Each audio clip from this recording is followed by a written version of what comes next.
Upon deployment to Balad, my unit was primarily tasked with gate and perimeter security at Camp Anaconda, the largest of the enduring presence bases in Iraq.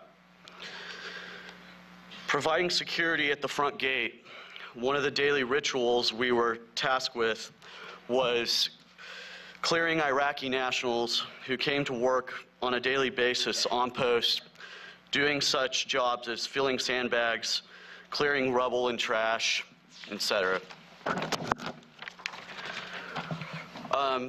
These Iraqi nationals were paid $1 a day and were given an MRE for lunch.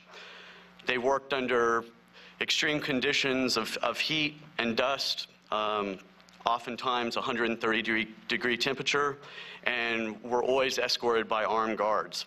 One of the other missions that we were occasionally tasked with was raiding houses in the local area, especially when we first arrived in country.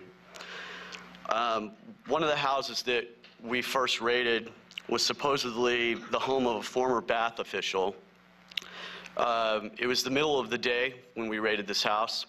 When we arrived in the neighborhood, we were told that we were going to try to force the front gate open to the house. But apparently the armored cavalry unit that was with us had other plans in mind. They rolled over the front wall of the house, destroyed the vehicle that was inside.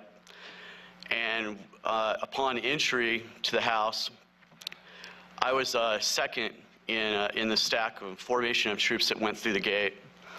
There was an older female who was in the courtyard by this time, and she was screaming something unintelligible in Arabic.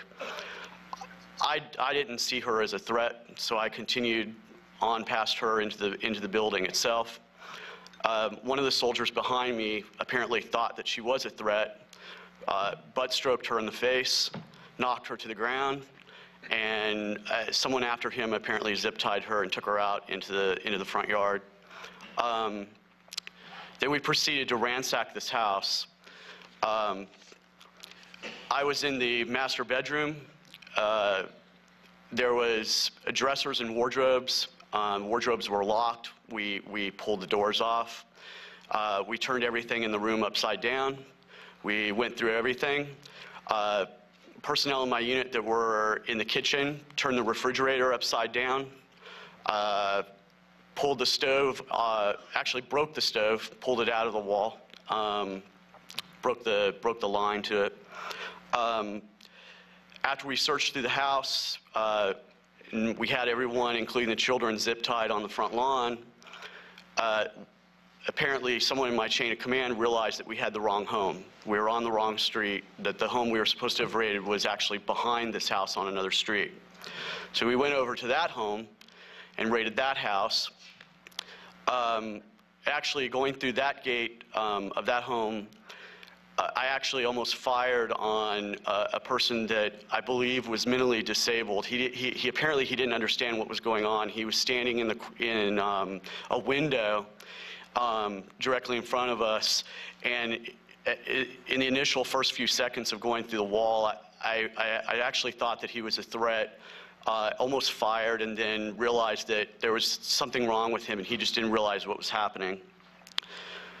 We searched through that home, detained the person that we were supposed to detain, and upon searching the home, we started coming across all this paperwork in his office and in his bedroom, and it looked to me like he was an algebra instructor. Maybe at the local high school, maybe at a local university, because there was just reams of stuff that was math problems. This guy is supposed to be a former Bath official. We took him, put a sandbag over his head, loaded him on a truck, and we started back towards Camp Anaconda. He was actually on my vehicle with my squad. And on the way back to Camp Anaconda, it was about a 45-minute drive. My squad leader thought that it would be funny to pose for a picture next to this guy, and he asked me to take a photo of him and this detainee, and I refused to do so. I didn't believe that that was the right thing to do, and Upon arrival back at our quarters, I was disciplined for quite some time for this, including physical punishment, because I had disobeyed him in front of the rest of the squad. Really, the turning point for me in my experience in Iraq was an incident that occurred when I was off duty at night.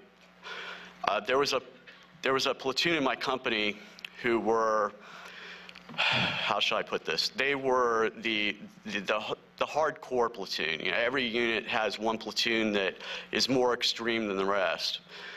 This platoon happened to have a squad that was on, well, they called it an ambush, but really what it was is they were hiding out in the farms in the surrounding area outside the perimeter, and they were trying to detain and stop people who were out past curfew.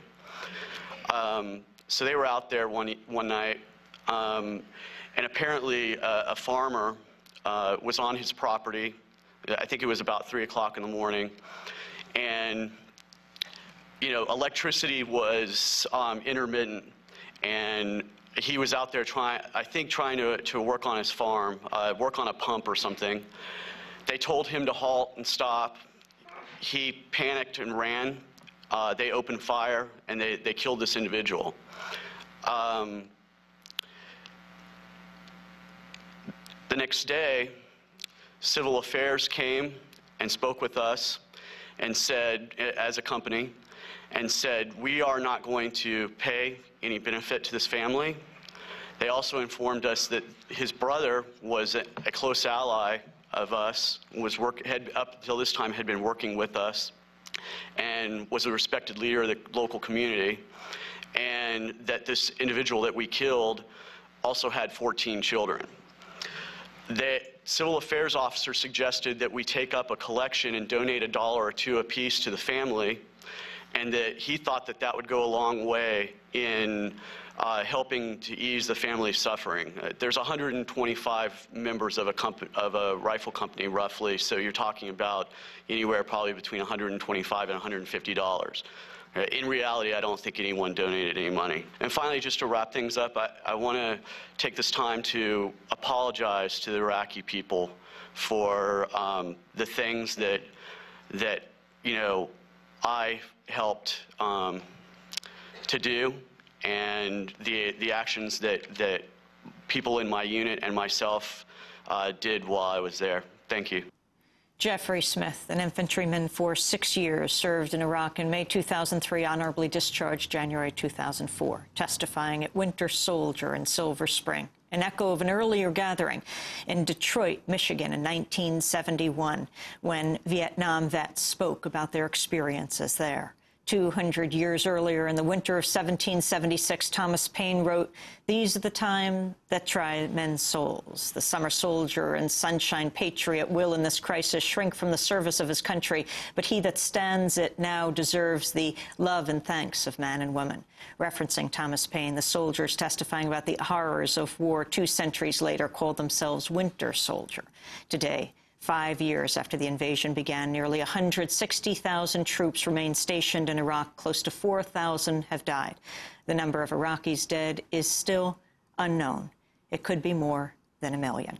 And that does it for our broadcast. If you'd like a copy of our show, go to our website at democracynow.org. Special thanks to Free Speech TV and Deep Dish TV. Democracy Now! Produced by Mike Burke, Sharif Abdel-Quddus, Aaron Mate. I'm Amy Goodman. Thanks for joining us.